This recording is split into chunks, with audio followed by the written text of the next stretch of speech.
Obviously, you guys have done really well in the portal. What are some of the key areas that you feel will see impact from some of the new guys this fall? Yeah, I would say we added 20 new guys, so in the portal, top 15 class. Probably the biggest area that sticks out to me is defensive line. Was a definite focus for us. Felt like that was a huge need to address, and so really excited about that group of guys. Andre Carter kind of is the top of the list. Philip Bleedy's another one, Marcus Burris, Linnell Carr, those guys, and Anthony Jones most recently. So just really had a chance to add some guys that give us more mass. Robbie Harrison's another one we just added here most recently, 330-plus pound guy, and just needed to be able to shore that up. It's kind of across the board if you think about it. You got every position pretty much. We got 2 linemen we've added. We got a quarterback that we excited about. We got a running back we're really excited about. 2 receivers that I think are special. DeKeith just got here today, actually, and EJ's been here with us throughout the spring. Christian, the running back as well, as I already mentioned him, talented guy. Noah's brought him from TCU, and then Max has already been here with us from UMass, and so Taven is also a guy that very, very talented player. So if you've addressed every position, we have Bradley Archer at tight end, so every position we added a guy on offense, defensively, a linebacker as well. Josh is actually here with us today, Josh Rudolph, and Jacob Ferrara, I think is going to be an impact guy right away, and really like our secondary that we added. Kobe Minor is a guy that sticks out to me from the spring, and Jameer Johnson as well. Those 2 corners really give us a chance, and Nick Toomer is just joining us here this week, and really excited about our safeties that we added as well. So once again, all positions were affected. There's not a position outside of specialists that we didn't address, and so it was kind of a broad use of that opportunity. And so I'm excited. I like the guys. I think that the majority of them have already been with us for the whole spring, and so but these next 2 months are going to be big, and we had everybody come back this past weekend. So excited about the next 2 months. Post spring practice, have you had any time to look at more film and get any closer to this decision on quarterback?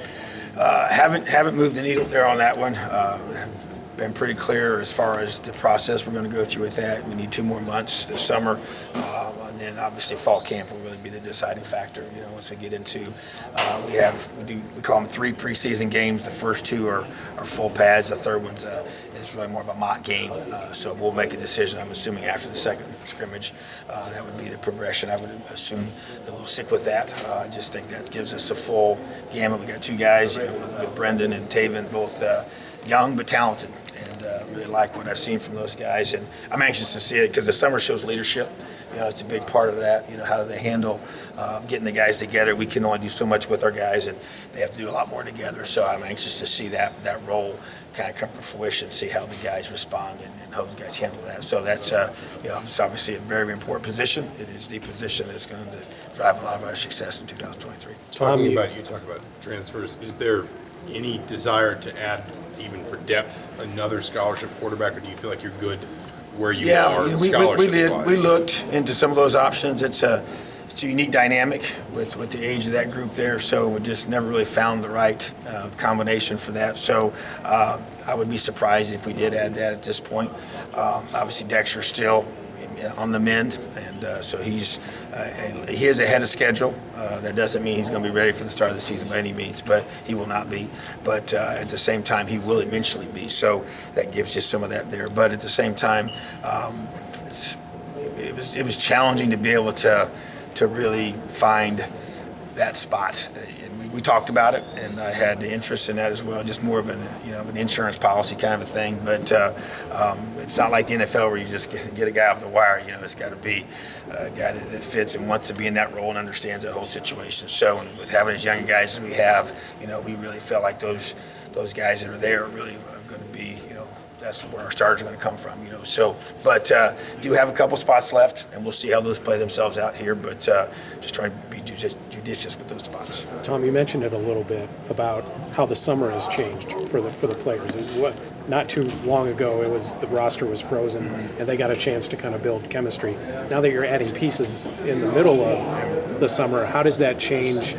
And I know you're contact is limited, but how does it change for the players in terms of building that kind of cohesion that you Well, might- I would say, one of our big goals for these next 2 months is building connection on our team, and so we'll have a majority of our guys are going to be here by next Monday. We will have a few more guys that will come in a month, not maybe 2 or 3. So to your point, I think it even adds to the value of what we do over the summer. We do have OTAs now, we call them that.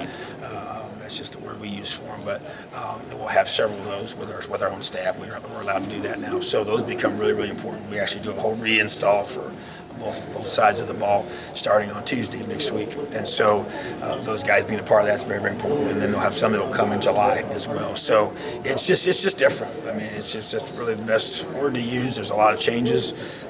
You have to adapt. And I think it's also caused us to have a more simplistic approach schematically as well. When you're going to add some pieces, obviously those guys need time to develop. You don't have the whole luxury of being here all spring long, and so we got to get guys ready to play that come here this summer.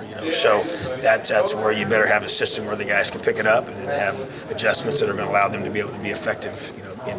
In the middle of the game or late in the game when those guys could be playing. So definitely everything is different now. We just got to make adjustments. Coach, on the defensive side, you have a lot of battles for starting roles and playing time this year. How have you seen that kind of change the dynamics in the spring, in the culture versus years past where there weren't that many openings? You're right. I think it's I like it. I think it can be challenging in some ways, but also refreshing in others because you've got, there's very, very, when you talk about a depth chart being set in stone, it's not that way at all. And I think you've identified it pretty accurately. And so, but I like that because now you got a whole bunch of guys that are, there's an urgency that's created by more guys because there are spots up for competition. And I can honestly say that's pretty much across the board. So that excites me as the coach. But I think it's all the more critical that you get guys that fit with you, guys that fit the culture, guys that fit what you're trying to build, because this is an important year for us. And obviously the guys that were here understand that, and we've got new guys that came here for a purpose. They came here to play, And so I feel like that I love the combination of the two. I think we got a good balance of that. We got a really hungry football team. We got a lot of guys that are trying to prove themselves, and that's a very infectious mindset and attitude that you get. I think it creates a lot of intensity during the workouts and during all the things we're doing this summer. And honestly, I think it's a big reason why we've had such a great buy-in because everybody, they know if they don't do the little things right, they're not going to get that opportunity to be that person to play the way they want to play. So I think competition makes all of us better. I think we all understand that, and I think we're seeing it lived out on this current football team. You mentioned Dexter being ahead of schedule. I guess what is the likelihood that he's able to suit up this season? I think at first you said it was going to be a full year thing. Yeah, I thought it was going to be a full year, and there's no way to predict all these. I get that, but I think that as everything has kind of played itself out, it's kind of gone from probably going to be out the whole season to hey, you might be now where he can be ready later in the season. Now it's like maybe halfway in the season, So I think that's optimistic without question.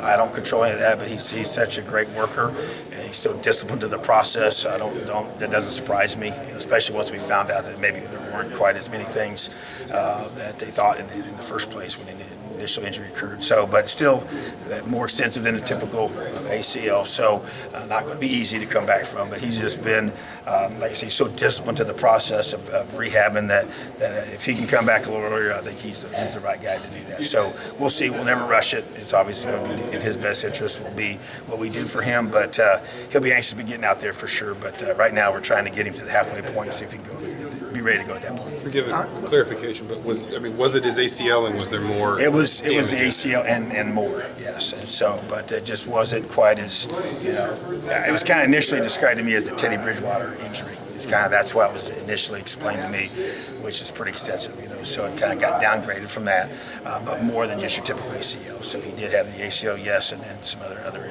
ligaments as well. So, but I think a little cleaner than they thought, and they don't really know until they get in there. So that's kind of created the optimism that we might be able to have a little bit less of a timetable, but it still be, like mid-season would probably be the optimistic goal.